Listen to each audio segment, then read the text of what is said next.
Om Om Swastiastu. Halo pemirsa, kita berjumpa lagi dalam acara Bahtera, Bahagia dan Sejahtera. Dan kali ini bersama saya Chandra Kardana. Dalam program Bahtera kali ini kita akan membahas bagaimana mencegah pikun di usia tua. Usia tua ini selalu berkaitan dengan lansia. Nah, terkait dengan lansia ini, jumlah lansia di Indonesia semakin tahun semakin bertambah banyak karena seiring dengan meningkatnya usia harapan hidup. Pada tahun 2020, Indonesia memiliki jumlah lansia mencapai 80 juta jiwa. Angka yang cukup besar ini pemirsa. Sedangkan di Bali sendiri pada tahun 2018, menurut data dari BPS, angka lansia mencapai 441 ribu jiwa atau mencapai 10,5% dari total warga yang ada di Bali. Namun sayangnya di antara mereka ada beberapa lansia yang justru menjadi terlantar karena ada yang tidak terurus oleh keluarganya. Lalu bagaimana cara kita bersama untuk menyejahterakan para lansia? Kita akan membahasnya bersama dengan gerakan atau tim penggerak PKK Provinsi Bali untuk membahas bagaimana upaya apa saja yang dapat ditempuh untuk mensejahterakan para lansia dan apa saja upaya kita sebagai keluarga untuk dapat menjaga kesehatan dan mensejahterakan tentunya para lansia. Untuk itu kita akan berbincang dengan narasumber yang telah hadir di studio TVRI Bali. Yang pertama adalah Ibu Nurse Cokorde, istri Inten Purwaningsih, SST MM. Beliau adalah Koordinator Komunitas Alzheimer Indonesia, Chapter Wilayah Bali. Selamat sore Bu Cok. Selamat sore dokter. Sehat selalu ya Bu Cok ya. Pasti ngerasa sehat dokter. Yang kedua adalah Ibu DRA Nimade Swastini MSI. Beliau adalah Sekretaris 1 TPPKK Provinsi Bali. Swastiastu Bu Swastini. Swastiastu Chandra. Sehat selalu ya Bu ya. Astungkara sehat. Saya ke Bu Cok dulu nih. Kita akan membahas tentang lansia begitu Bu ya. Nah, kalau boleh tahu berapa sih sebenarnya batasan usia yang bisa dibilang lansia Bu Cok? Kalau untuk batasan lansia menurut WHO itu batasan lansia 60 tahun ke atas umurnya. Iya. Kalau masih di bawah umur 60 tahun itu pralansia. Ya, pralansia juga ada dibilang dari umur 45 sampai 59 tahun. Kalau 60 itu sudah lansia. Tetapi di sini kita juga akan membahas bagaimana nanti lansia yang menderita pikun di masa tua nanti. Iya, mungkin itu. Iya, Ibu, apakah semua lansia akan mengalami pikun di usianya yang lebih dari 60 tahun? Sebenarnya sih enggak dokter ya. Sebenarnya enggak. Itu cuman karena ketidaktahuan kita, makanya dibilang itu pikun itu suatu masalah karena sudah usia. Tetapi itu enggak sebenarnya. Itu sebenarnya salah satu dari suatu penyakit yang terjadi yang sudah dialami oleh otak kita yang mengalami atrofi. Ya, tetapi itu jalannya secara perlahan-lahan, tidak sekaligus dia terjadi. Tetapi itu jalannya mungkin dari pola hidup yang salah, kurang tidur atau perokok dulunya. Itu lama-lama kelamaan dia akan terjadi atrofi. Nanti di usia udah senja atau di atas 60 tahun dia akan mengalami tetapi tidak progresif sekali. Artinya ada juga pola hidup yang menyebabkan pikun di usia tua ya Bu ya. Biasanya sebelum umur 60 ada pola hidup yang salah sehingga menyebabkan pikun. Ya, benar. Apa saja tuh Bu pola hidupnya Bu? Kalau pola hidup yang salah mungkin ya di usia muda mungkin itu sering perokok, sering minum alkohol, kurang olahraga, makanan yang tidak seimbang, gizi seimbang, kurang istirahat, berolahraga, itu penyebabnya dari pikun sebenarnya. Jadi ada kurang istirahat, kurang olahraga juga Bu ya, karena kan seiring dengan pekerjaan juga, kesibukan kadang-kadang kita nggak sadar tidurnya terlambat atau bahkan subuh baru tidur. Kemudian ada yang kerja kantoran, duduknya 8 jam, jadi jarang berolahraga. Itu justru jadi menjadi resiko ya Bu ya? Iya betul sekali dokter. Oke, nah sekarang saya ke Bu Swastini nih Bu. Ini fenomenanya ada nih Bu, angka lansianya juga cukup tinggi nih di Bali sebagai PKK, sebagai organisasi yang sangat concern sekali, peduli sekali terhadap keluarga. Apa yang bisa dilakukan oleh PKK, Bu? Jadi Chandra gini, tanggung jawab kita dari tim penggerak PKK yaitu memang di keluarga. Ya, landasan bergerak kita adalah Peraturan Presiden nomor 99 tahun 2017, Permendagri nomor 36 tahun 2018 dan juga hasil Rakernas 9 PKK tahun 2021. Itu landasan bergerak daripada PKK. Nah, dalam gerakan PKK ini mengelola 10 program. 10 program pokok PKK itu salah satunya adalah kesehatan. Jadi di program yang ke-7 yaitu tentang kesehatan. Disinilah kenapa kita concern mengambil tema seperti ini, yaitu mencegah pikun di usia tua, karena itu adalah menyangkut kesehatan fisik. Nah, karena tanggung jawab kita di keluarga itu ada anak, ada ayah, ada bunda, ada juga kakek, nenek, jadi satu keluarga. Mari kita sama-sama bagaimana supaya keluarga itu sehat pertama dulu. Sehat, sudah itu cerdas, akhirnya dia bisa berdaya, dan salah satunya yaitu landasannya juga beriman dan bertakwa menuju Indonesia maju di tahun 2024. Jadi itulah visi dari gerakan PKK. Bagaimana supaya keluarga-keluarga itu sehat dulu. Yeah. Sudah sehat dia bisa cerdas, sudah itu dia berdaya, beriman dan bertakwa menuju Indonesia maju di tahun 2024. Nah, untuk mencapai tersebut, karena ini adalah ujungnya adalah di keluarga, tanggung jawab kami di PKK. Nah, gerakan nasional di pusat membuat gerakan nasional bagaimana keluarga itu menjadi pelopor perubahan. Jadi di Rakernas 9 ini, jadi bagaimana keluarga sebagai pelopor perubahan, dan itu dari visi. Untuk mencapai visi tersebut ada 5 misi yang harus dilaksanakan. Jadi dari 5 misi tersebut salah satunya adalah juga masalah tentang bagaimana membentuk karakter di keluarga melalui sesuai dengan pola asuh, melalui sesuai dengan nilai-nilai dasar Pancasila. Yang kedua, bagaimana meningkatkan pendapatan dan ekonomi keluarga, pendidikan juga di sana. Dan yang ketiga, bagaimana mempertahankan pangan, jadi pangan, sandang, perumahan sehat dan layak huni. Dan yang keempat, meningkatkan derajat kesehatan, lingkungan hidup. Nah, ini penting juga, derajat kesehatan, lingkungan hidup dan perencanaan sehat. Dan yang kelima, modernisasi organisasi PKK, yaitu melalui dengan memanfaatkan teknologi informasi. Nah, di era digital ini memang amat sangat penting bagaimana di keluarga itu supaya kita mengetahui supaya keluarga-keluarga tersebut bisa sejahtera nantinya. Keinginan kita sih seperti itu. Jadi mari kita sama-sama bagaimana supaya keluarga-keluarga tersebut berdaya dulu. Jadi dari satu keluarga, kalau sudah keluarga-keluarga yang lain bisa seperti itu, ini akan bisa terwujud. Itu yang dapat kami sampaikan, Chandra. Jadi mengambil tema ini adalah kepedulian kita terhadap lansia. Dan Ibu Ketua Tim Penggerak PKK Provinsi Bali mengambil program yaitu kegiatan yaitu mengerucut 2. Jadi sosialisasi dan aksi sosial. Sosialisasi itu adalah bagaimana seperti sekarang ini. Jadi bagaimana keberdayaan lanjut usia. Jadi kita sosialisasikan bahwa ini amat sangat penting. Karena di sini sudah ada peraturan daerah nomor 11 tahun 2018 dan juga peraturan gubernur nomor 248 tahun 2018 tentang kesejahteraan lanjut usia. Jadi kita wajib mensosialisasikan seperti itu, tetapi kami pengurus PKK tidak profesional di bidangnya.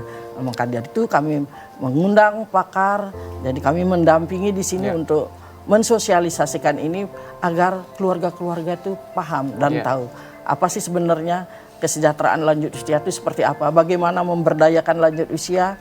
Nah, kita di keluarga kita sudah tahu, kita sudah paham karena catur guru yang kalau kita di Bali ada catur guru, kalau ibu bapak di rumah yaitu guru rupake. Ya, itu kadang-kadang pengalaman-pengalaman beliau yang perlu kita dalami lagi, perlu kita ikuti karena itu sangat nanti akan berpengaruh kepada kehidupan keluarga kita selanjutnya. Ibu. Saya ingin tahu nanti bagaimana sih kita sebagai keluarga yang memiliki keluarga atau anggota keluarga lansia memperlakukannya, Bu, supaya hidupnya juga tetap sejahtera dan bisa diberlakukan secara humanis begitu. Tapi kita akan istirahat sebentar dulu, Ibu. Bersama juga nanti tetap bersama dengan Bu Co sebagai pakarnya yang digandeng oleh tim penggerak PKK Provinsi Bali. Tapi kita akan istirahat sejenak. Dan pemirsa, kita akan kembali lagi dengan bahasan yang lebih lanjut lagi, bagaimana bisa mencegah pikun di usia tua, namun setelah jeda berikut ini.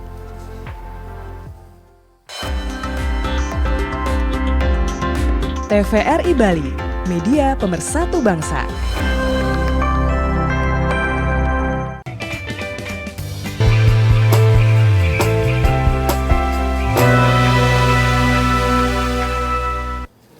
Ya pemirsa, Anda kembali menyaksikan Bahtera dan kita masih membahas mengenai mencegah pikun di usia tua. Saya akan ke Bu Cok lagi nih Bu. Jadi apa sih Bu yang menjadi penyebab dari pikun ini? Apakah ada banyak penyebabnya atau seperti apa Bu? Kalau penyebabnya itu memang ada banyak, kurang lebih ada 10. Ya. Ya, itu yang pertama mungkin sulit fokus ya. Itu sulit fokus dalam mengerjakan kegiatan sehari-hari. Itu lansia tidak akan mampu mengerjakan sesuatu yang harus dikerjakan setiap hari. Itu salah satu. Ya. Ya, yang kedua itu lupa menaruh kunci. Itu juga kita mungkin sering ngelihat lansia ya. Ngelihat lansia yang lupa naruh dompet, lupa naruh kunci, itu bingung mencari. Dari hal-hal kecil ya Bu ya, dari padahal hal-hal yang keseharian terkecil. juga Betul, ya. betul. Kita juga, tetapi kalau cuma sekali lupa menaruh kunci itu tidak disebutkan dengan demensia. Yang disebutkan dengan demensia atau pikun itu yang sudah berulang kali, mungkin yang sudah tidak bisa dia menentukan di mana tempatnya, itu yang dibilang sudah itu disorientasi waktu juga. Kalau disorientasi waktu itu dia keluar rumah tetapi dia tidak tahu jalan pulang. Itu sering lansia jadi terlantar, hilang di jalan. Itu yang tidak sulit berkomunikasi juga, mengeluarkan kata-kata apa sih yang harus dikeluarkan. Itu dia tidak akan bisa mengeluarkan, mencari kata-kata yang mau dikeluarkan itu sulit sekali dia. Ya, itu gangguan komunikasi, mungkin sering marah-marah di rumah. Itu salah satu juga dari pikun itu. Gejala demensia. Ya, sudah itu penglihatan juga enggak bagus. Itu juga salah satu dari mau lihat apa, mau lihat tulisan gitu juga sudah enggak bisa. Itu salah satu juga dari demensia. Jadi istilah pikun dan istilah demensia itu bisa dipakai bergantian ya Bu ya? Sama lah ya istilahnya ya Bu ya? Sebenarnya sama, demensia secara medisnya, pikun secara umum ya, secara umum disebutkan dengan pikun, tapi secara medis itu demensia itu. Karena ya. Saya coba undang pemirsa ya Bu ya, barangkali ada pemirsa di rumah juga yang punya anggota keluarga yang memang memiliki lansia yang sudah banyak lupa, kemudian sering pikun juga. Nah, Anda dapat bergabung secara interaktif di nomor telepon 237706. Nah, barangkali ingin menanyakan atau berkonsultasi nih, kira-kira apa sih yang saya harus lakukan? Benar nggak sih apa yang dialami orang tua saya, kemudian atau kakek nenek saya, memang karena pikun atau demensia, begitu ya Bu ya. Kalau dari sisi penyakitnya nih Bu, ada nggak sih penyakit yang menyebabkan demensia atau itu memang wajar terjadi Bu? Semua lansia mengalami pikun. Kalau dari segi penyakit mungkin hipertensi ya, itu yang penyebab utama. Hipertensi penyebab utama, itu hipertensi kan disebabkan oleh pola hidup yang tidak bagus ya dari awal itu. Makanya di usia senja atau baru umur pralansia sudah mengalami hipertensi. Kalau anak muda kan jarang terjadi hipertensi karena penyebabnya kan pola hidup ya Bu ya, sejak muda ya. Sejak dini harus kita mengatur pola hidup sebenarnya ya. Itu untuk salah satu cara pencegahannya ya. Kalau di situ mungkin hipertensi sudah dialami sejak awal jadinya ya, pralansia itu di usia 60 tahun itu dia akan mengalami demensia atau pikun ya. Itu memang kejadiannya kan perlahan-lahan. Perlahan-lahan. Tidak langsung, tiba-tiba lupa gitu tidak langsung ya, perlahan-lahan akan terjadi. Di usia senja, umur 60 tahun ke atas, dia akan mengalami pikun. Apalagi keluarga negah, oh itu biasa karena umur, tidak apa-apa, santai aja dibiarkan ya. Tidak dicek kesehatan kan gitu, padahal itu suatu penyakit. Nah, Bu Swasini tadi banyak yang dibiarkan nih Bu. Apa benar sih Bu di Bali ini banyak lansia yang karena pikun, demensia justru dibiarkan, kan takutnya jadi terlantar ya Bu ya? Jadi kami di tim penggerak PKK bagaimana kami menyampaikan kepada keluarga-keluarga yang ada lansianya di rumahnya masing-masing supaya lebih aktif mengajak komunikasi. Jadi melihat jadi mungkin pola makannya jadi seperti apa dan diajak komunikasi karena biasanya nenek-nenek kita kalau diajak ngobrol masak nyatu gitu istilahnya ya. Kalau diajak ngobrol tuh akan seneng sekali. Lebih happy, lebih seneng ya Bu, merasa diperhatikan lebih ya. merasa diperhatikan. Jadi apa keperluannya dia, yuk kita tanyakan. Apa maunya dia, kita tanyakan. Inilah pentingnya keluarga yang mendampingi. Lansia, ada lansia di rumahnya. Jadi tolong diperhatikan supaya dia merasa berguna. Jadi dia merasa tidak diabaikan, kadang-kadang kita kan sibuk-sibuk sendiri. Jadi orang tua sudah dasar orang tua ya sudah, orang tua diam di rumah kan seperti itu. Tapi sekali-sekali kita perlu mengajak komunikasi, mengajak jalan-jalan. Nah, sekarang kan ada dinas sosial membuat panti werde di Tangtunge di Kasiman itu. Kalau bisa ya kita kalau memang bisa kita masih di rumah ya. Baik. Kita pakai di rumah. Ibu, ya, kita ada penelpon yang masuk, Bu. Ya. Kita terima dulu ya, Bu Co dan juga Bu Suhasini. Halo, selamat sore. Dengan siapa? Saya Bapak di Tambak Siring. Baik, kita coba angkat telepon dari pemirsa di rumah. Halo, selamat sore. Saya Pak Ketut dari Tambak Siring. Swastiastu, Pak Ketut. Silakan, Pak Ketut. Bapak pembawa acara Swastiastu. Swastiastu. Yang pun umur 67. Dan yang biasa enak kerja, biasa bukan memaksakan, biasa menyapit, biasa ya nyangkul sawah dikit-dikit, ya tidak memaksakannya, sesuai dengan kebutuhan. Masih aktif berarti Pak Ketut beraktivitas, bekerja, ke sawah begitu ya Pak Ketut ya? Ya, tapi kalau bicara makannya saya itu lain kesenangnya. Kalau bubur saya ada bisa. Kalau nasi itu harus nasi yang agak mentah-mentah atau warwar. Pagi-pagi itu jam 5. Sudah makan. Tapi minumnya senang itu yang dingin-dingin. Nah, yang minum di kulkas itu ya, yang putih-putih dingin itu lebih banyak mengambilkan makan. Apakah ada itu pemeriksa kalau minum dingin itu saya tanya pada ibu. Ya, cuma itu aja. Pak Tut, Wenten pernah mengalami lupa naruh barang sesuatu. Oke. Om Santi. Terima kasih Pak Ketut Suksema Nika. Ibu Niki, ada pertanyaan dari Pak Ketut Niki. Boleh nggak sih Bu untuk minum air dingin? Mungkin bisa dijelaskan juga cara pencegahannya tentang ini untuk pikun ini. Iya. Kalau untuk minum air dingin, mungkin kalau terus-terusan itu kalau di usia sudah apalagi di atas 60 tahun. Itu memang harus dikurangi. Ya, lebih bagus minum air putih yang tidak dingin ya. Kalau bisa minum yang hangat-hangat juga, itu untuk kesehatan jantung, paru dan yang lainnya. Tetapi untuk mencegah, tadi bapaknya masih aktif ya, masih mencangkul ya, Bu, ya? masih sabit, masih mencangkul, itu sudah sangat bagus sekali sebenarnya untuk pencegahan. Kalau itu dibiarkan memang bagus, tetapi harus diawasi, tetap harus ada yang cucunya atau anaknya yang mengawasi. Jangan sampai sendiri di sawah gitu ya, apalagi siang hari kepanasan gitu kan, nggak tahu orang lansia. Potensi bahayanya apa Bu kalau dibiarkan sendiri tanpa pengawasan keluarga? Nah, itu untuk potensinya itu kan bisa aja kayak Balia, nyelek hati itu apa namanya ya, nyelek hati itu. Badannya tidak terasa enak ya, karena panas gitu di tengah sawah itu, karena panas jadinya tidak ada yang ngawasi, bisa pingsan gitu loh. Itu yang sebenarnya kita cegah ya. Kalau dia sendiri di sawah atau pas nyabit, pas nyangkul itu tetap harus ada yang ngawasi. Dan kalau itu dilarang, itu lansianya akan merasa tidak berguna. Tidak berguna, dia merasa, oh saya tidak dikasih nyangkul, tidak dikasih nyabit. Oh berarti saya tidak dipergunakan lagi, tidak dikangguin sama keluarga. Berarti saya harus diam ya. Oh berarti saya tidak diperlukan lagi, merasa dia jadinya depresi ya. Dari awal itu dia akan lama-lama kalau dibiarkan begitu akan jadi pikun. Justru karena tidak diajak bicara, tidak diperhatikan.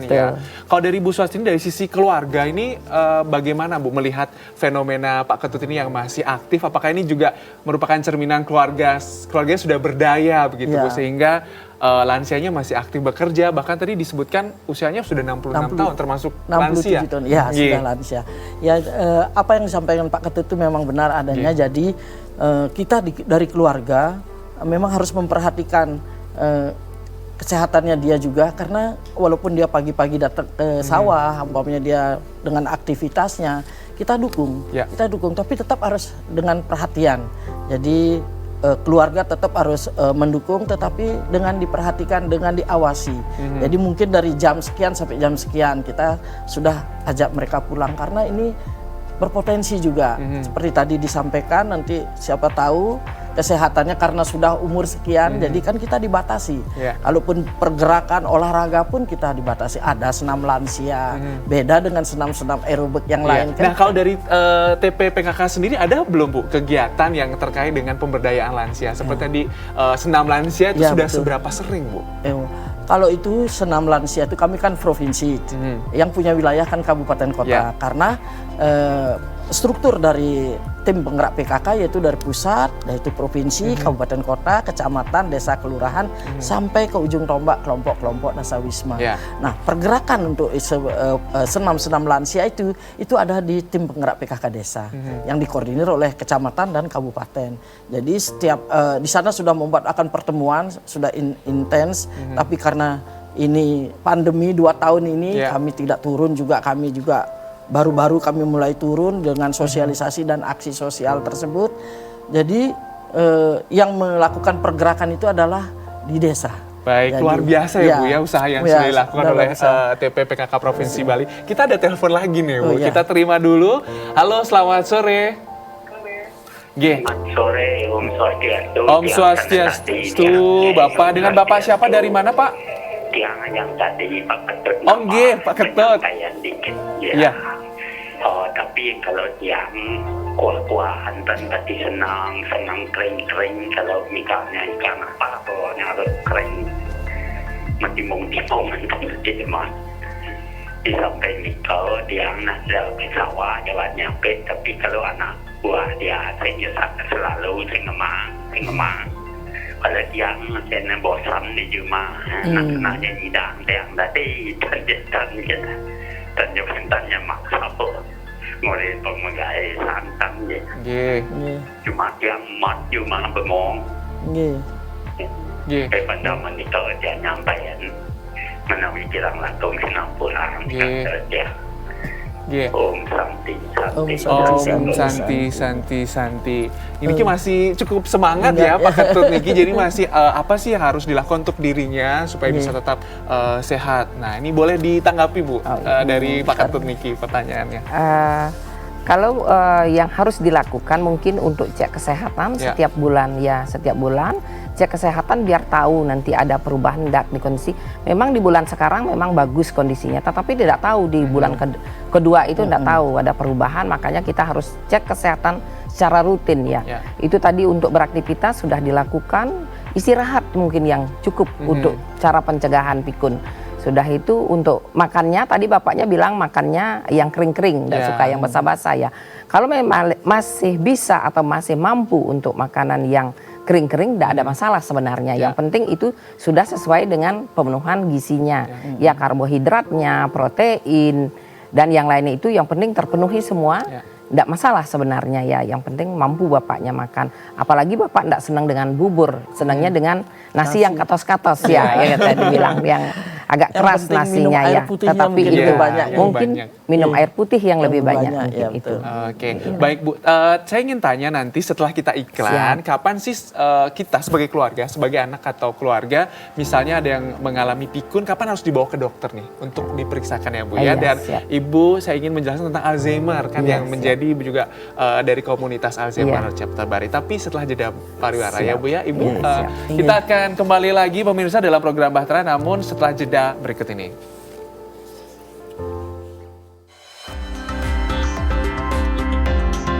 TVRI Bali, media pemersatu bangsa.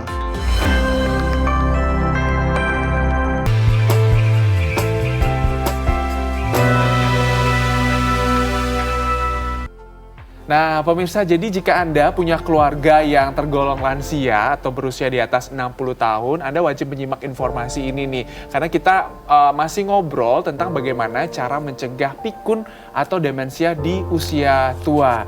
Nah saya ingin ke Bu Co nih Bu, salah satu penyebab pikun atau demensia kalau tidak salah Alzheimer ya Bu ya?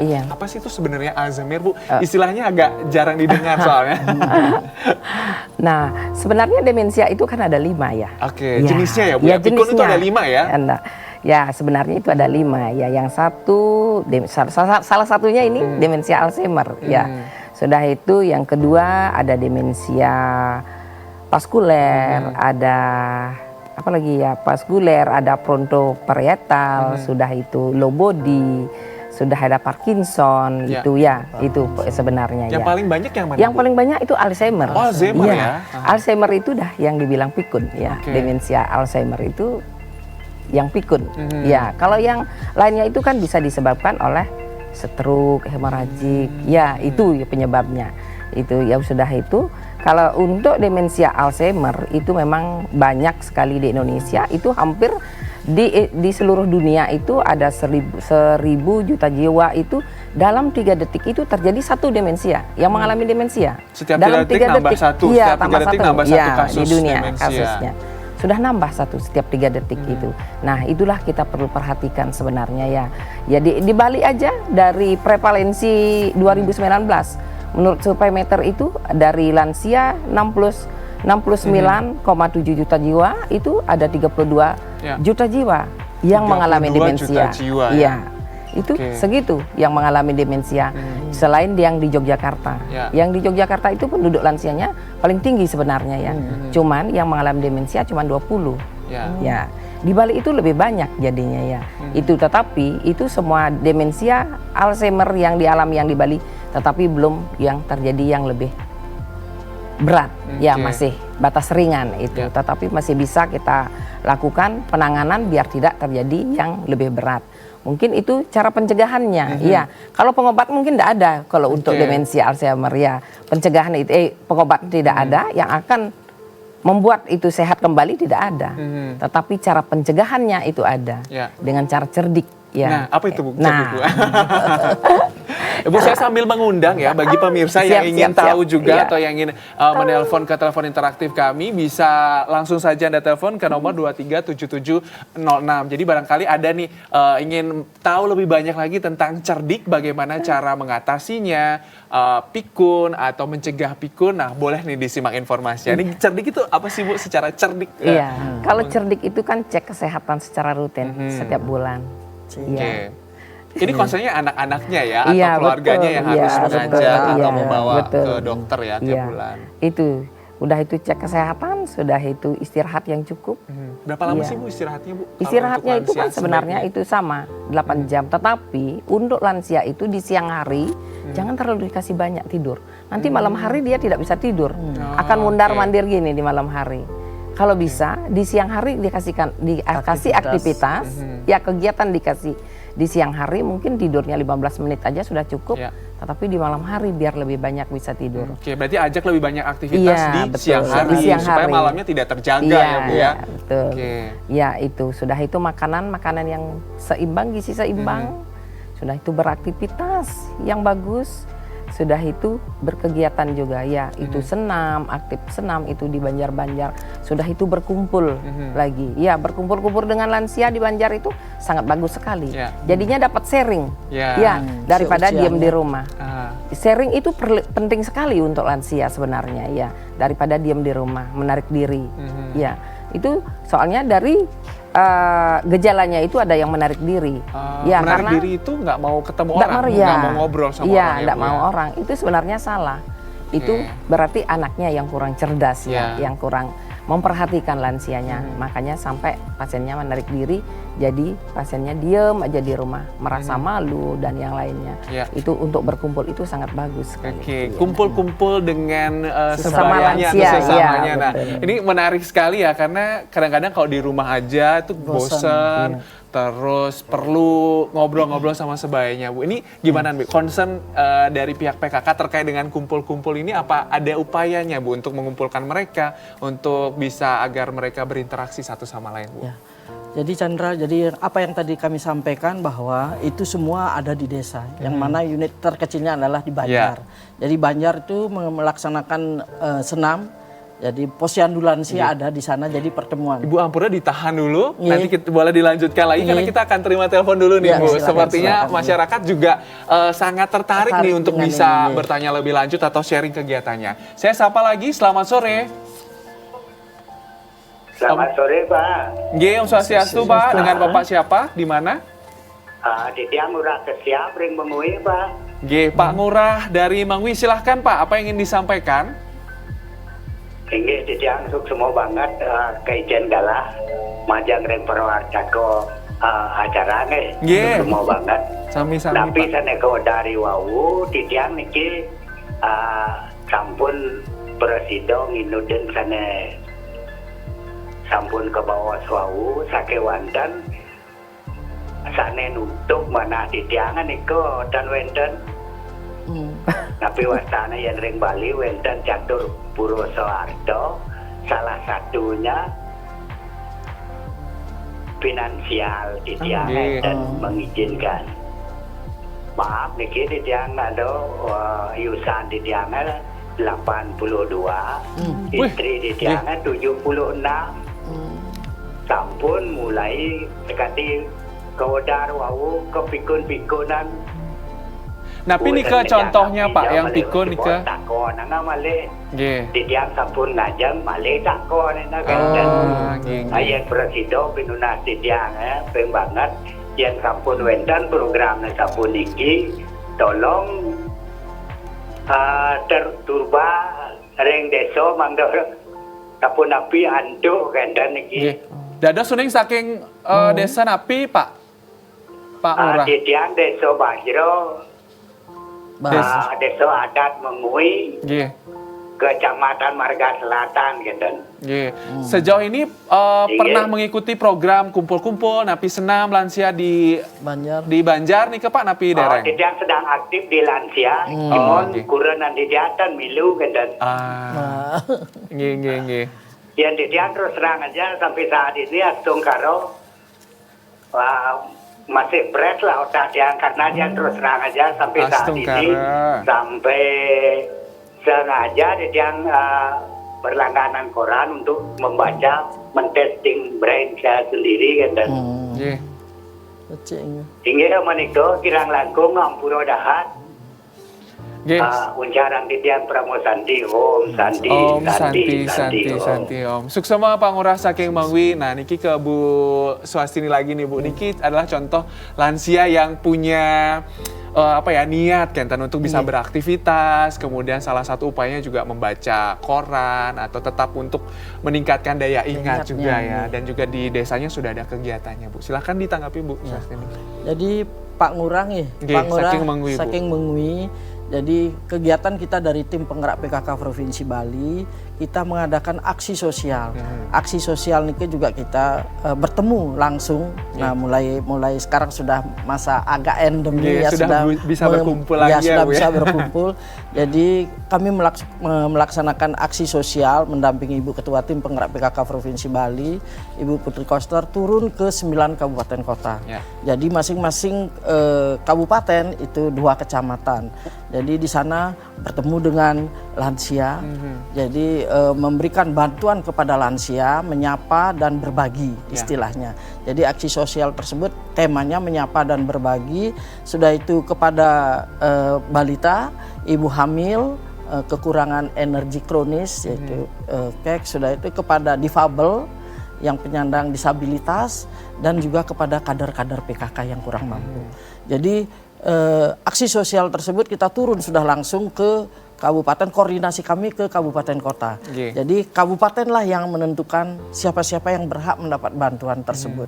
Jadi dikumpulkan dalam satu tempat, jadi desa kami hadir di wantilan desa setempat sehingga kami bisa bertatap muka langsung dan Ibu Ketua langsung mengajak joget-joget. Setelah menyerahkan bantuan diajak, mereka itu senang sekali, utamanya para lansia. Beraktivitas, jadi beraktivitas juga, kumpul juga. Nah, juga. Sehingga bisa, makanya dari itu tadi Pak Ngurah kalau bisa istrinya supaya diajak karena istrinya lebih muda daripada Pak Ngurah, sedangkan Pak Ngurah lebih intens ketemunya dengan teman-teman, jadi itu sudah satu bukti bahwa dia lebih sehat karena dibilang istrinya katanya pikun-pikunan, tadi sudah makan ditanya lagi mau dikasih makan lagi. Nah seperti itu, kalau bisa yuk istrinya diajak juga ke Banjar, senam-senam, kumpul dengan komunitasnya, sesama lansia, itu akan menyehatkan Jadi sharingnya akan nyambung satu sama lain gitu.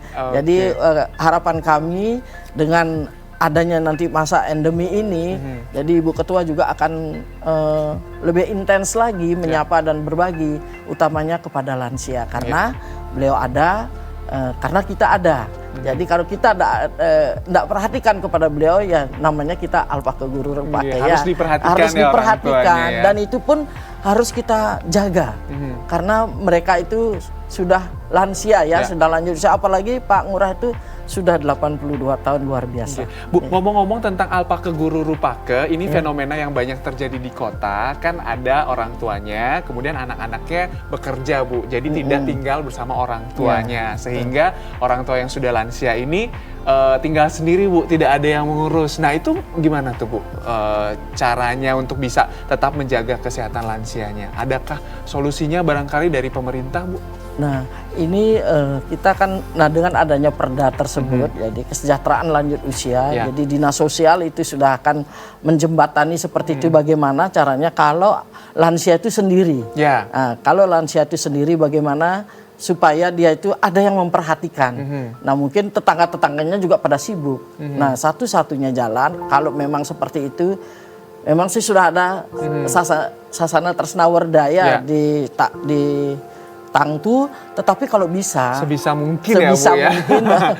Kalau bisa sebisa mungkin kita janganlah. Dari jadi kita dulu. Orang Bali ya kita bagaimana caranya mengatur supaya kita bisa memperhatikan orang tua kita. Iya, saya ingin ke Bu Cok lagi nih, Bu. Tadi kan Pak Ngurah bilang tetap melakukan aktivitas olahraga, kemudian kumpul-kumpul. Apakah memang aktivitas seperti itu bisa Bu ya, mencegah, kemudian kalau memang sudah pikun, apakah bisa mengalami perbaikan gitu, Bu? Jadi yang misalnya pikunnya parah sekali bisa lebih baik lah atau lebih improve gitu. Kalau untuk lansia yang sudah mengalami pikun, kalau untuk melakukan kegiatan sehari-hari masih bisa dilakukan dan lebih intens, itu akan tidak terjadi pemburukan. Paling tidak masih tetap segitu aja. Ya, tidak bertambah buruk lah ya. Tidak tambah buruk ya. Masih tetap segitu aja karena itu juga tidak bisa disembuhkan. Karena otaknya udah jadi atrofi. Ya, atrofi itu artinya apa, Bu? Mengecil. Mengecil ya, dari ukuran sebelumnya. Dari ukuran sebelumnya. Itu yang kita harapkan sebenarnya. Kalau lansianya itu mau berkumpul, bersosialisasi, mau membaca sesuai dengan keinginan lansianya, itu sangat bagus sekali. Kita mencegahnya biar tidak terjadi pemburukan. Saya baca sedikit tentang senam otak itu seperti apa, Bu? Nah, apakah kalau kita senam, bayangan kita kan badan yang bergerak-gerak ya, Bu ya? Oke. Tapi ditahan dulu. Ibu silahkan jawab nanti setelah jeda berikut ini. Nanti kita akan ngobrol lagi dengan Bu Cok dan juga Bu Suhastini, tapi kita jeda dulu, kita istirahat dulu saudara, nanti kita akan kembali dalam program Bahtera. Jangan kemana-mana.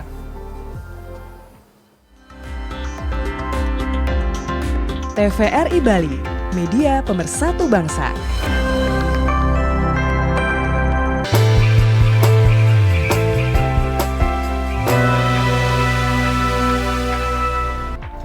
Ya pemirsa, jika Anda punya keluarga yang sudah lansia atau berumur di atas 60 tahun, kita akan coba tanya nih bagaimana cara memberikan senam otak kepada para lansia, dan jika Anda merupakan seorang lansia, apa yang harus dilakukan supaya tidak mengalami pikun, atau misal pun sudah pikun supaya tidak bertambah buruk begitu atau tidak bertambah parah. Saya ke Bu Cok nih, Bu. Tadi saya masih berhutang nih pertanyaan tentang bagaimana melakukan senam otak, Bu. Nah, kalau untuk melakukan senam otak itu sebenarnya yang paling banyak itu di tangan gerakannya. Ya, itu untuk menstimulasi otak. Otak kanan dan otak kiri biar main ya. Itu cuman fungsinya dulu, Bu. Senam otak itu apa fungsinya, Bu? Ya, itu dah untuk gangguan kognitifnya itu, daya ingatnya itu biar tetap diingat, itu ya biar press kanan kirinya itu biar seimbang sebenarnya untuk geraknya itu. Itu kan cuman kayak main tembak-tembakan, itu kanan kiri gitu aja. Itu aja sebenarnya. Yang intinya sudah itu. Yang kedua memang ada senam pucuk-pucuk ceria juga. Itu salah satu yang sudah penelitian. Itu dalam seminggu itu dilakukan 3 kali seminggu itu, dalam 3 bulan itu akan bisa mengurangi terjadinya pikun atau demensia. Kita terima telepon lagi dulu ya, Bu ya. Kita akan sapa penelpon yang masuk. Halo, selamat sore. Selamat sore, Swastiastu. Om Swastiastu, Bapak, dengan Bapak Sira di mana, Pak? Mardana yang Mambal nih Kak. Pak Mardana saking Mambal. Silahkan Pak Mardana. Yang mengatakan ini pengerti carane dan untuk mengatasi pikun niki orang tua nika. Dia kan ibu dia umurnya ampun 85 lebih nika. Tapi hobi ini nika ngejahitan, nyait gitu nika. Kita orang nyait nika tenang nika mengefekkan setiap hari menjahit, yang mulak itu dijahit gitu terus nih canang ini kan berani anggo sarjan gantung di canang gaya ini kadang-kadang benar bisa numpang limo, kadang-kadang benar bisa orang mau benar gitu kan. Nanti cara mengatasi ini kan. Pak Mardana Suksoma niki atas pertanyaannya tiang ke Bu Co niki Bu, mungkin silahkan ditanggapi apa baik seperti itu Bu dibiarkan atau diapakan niki sebaiknya untuk orang tua yang sudah berumur.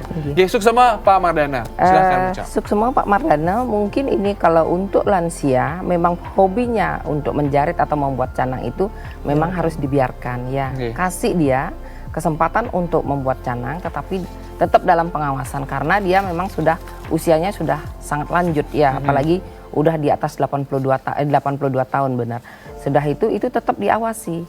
Cuman nanti pas waktunya istirahat suruh istirahat sebentar. Mungkin kalau memang dia tidak mau istirahat, biasanya lansia kan begitu ya. Tidak mau dikasih tahu yang benar itu tidak mau, tetapi kita tetap mengawasi. Kalau itu tidak dikasih untuk mengerjakan yang dia sukai, akan dia tetap merasa tidak berguna, tidak dihargai.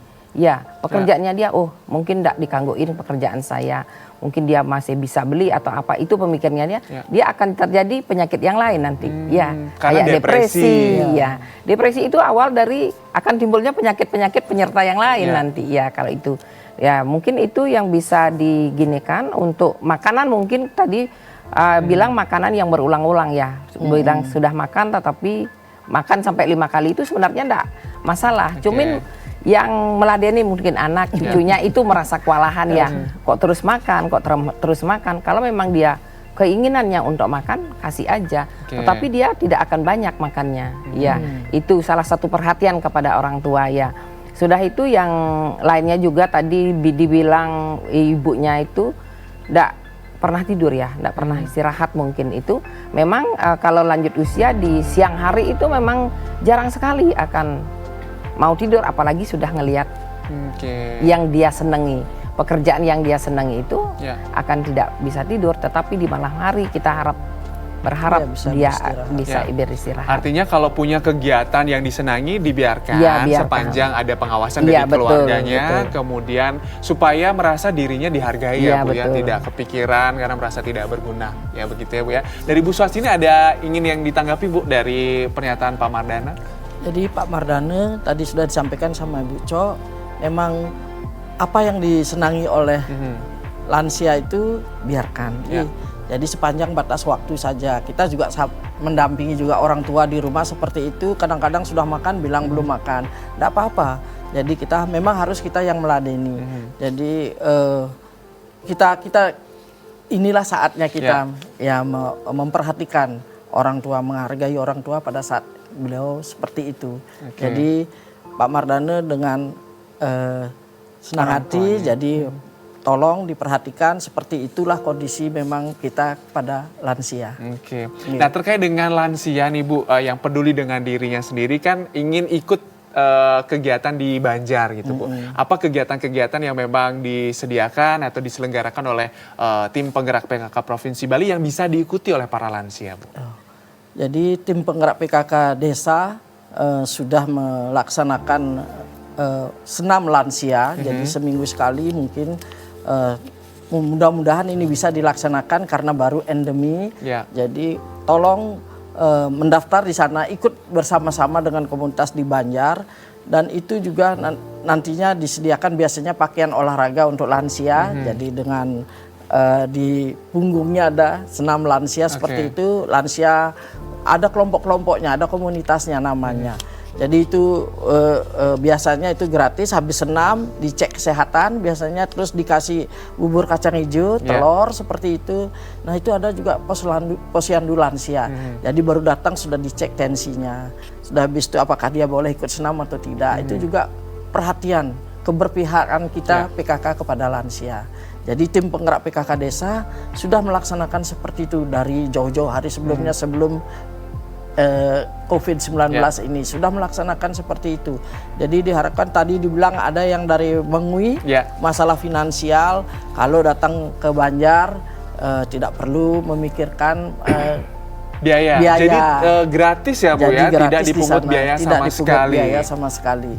Jadi tim penggerak PKK desa sudah bersama-sama dengan aparat desa. Jadi bagaimana caranya keberpihakan mensejahterakan lansia itu, yaitu melalui senam.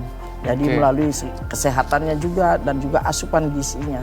Di situ sudah diperhatikan di Banjar itu. Jadi begitu habis senam sudah disiapkan sudah ada biasanya kacang hijau atau biasanya susu, telur seperti itu.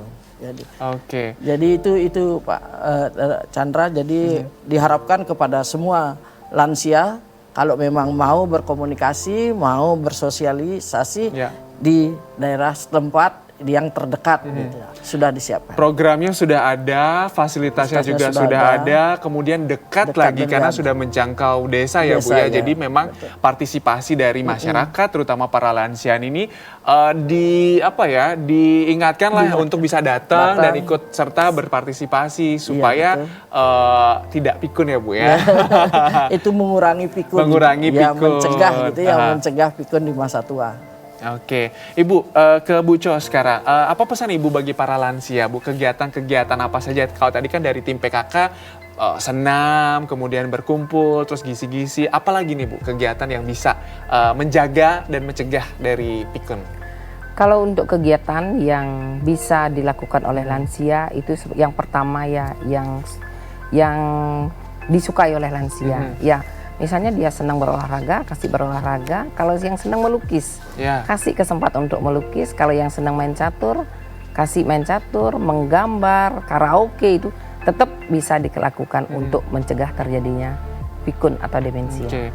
Untuk olahraganya apa saja Bu yang diperkenankan, yang bisa dilakukan oleh para lansia? Nah, untuk senamnya yang ringan-ringan, kan ada senam lansia tadi sudah disampaikan sama Ibu Made, tadi sudah disampaikan ada senam lansia, itu ada senam otak juga, ada senam pucuk-pucuk ceria juga bisa dilakukan, itu untuk kegiatan para lansia untuk mencegah terjadinya pikun. Kalau di rumah Bu, aktivitas sederhana apa saja yang bisa dilakukan? Tadi Ibu bilang juga melukis, menjajahitan juga bisa ya Bu ya? Bisa, betul. Kalau untuk di rumah, kalau untuk di rumah, kalau lansia yang masih aktif bisa ke sawah, bisa dilanjutkan untuk berkegiatan di sawah, tetapi harus tetap ada yang mengawasi. Kalau yang masih diem di rumah, tidak bisa ke sawah, sesuai dengan hobinya. Kalau hobi menjarit, bisa menjarit. Kalau hobi menggambar, silahkan menggambar. Itu mungkin bisa berkumpul juga ke Banjar, itu tadi sudah disampaikan juga. Di situ mungkin bisa kita berkegiatan yang lain, arisan dan yang lainnya. Bu Suhasini, terakhir singkat saja Bu, imbauan kepada keluarga yang memiliki lansia ini, apa yang harus dilakukan? Singkat saja boleh Bu. Jadi keluarga yang memiliki lansia, mari kita sama-sama, kami dari tim penggerak PKK Provinsi sudah berpihak kepada lansia. Jadi kami sudah turun langsung kepada menyapa lansia dan berbagi berupa beras, susu, telur, itu sudah dilakukan ke 9 kabupaten kota, yang masing-masing 1 kabupaten kota itu 2 kecamatan. Kita melaksanakan yang kecil dengan cinta yang besar dan hasilnya nyata.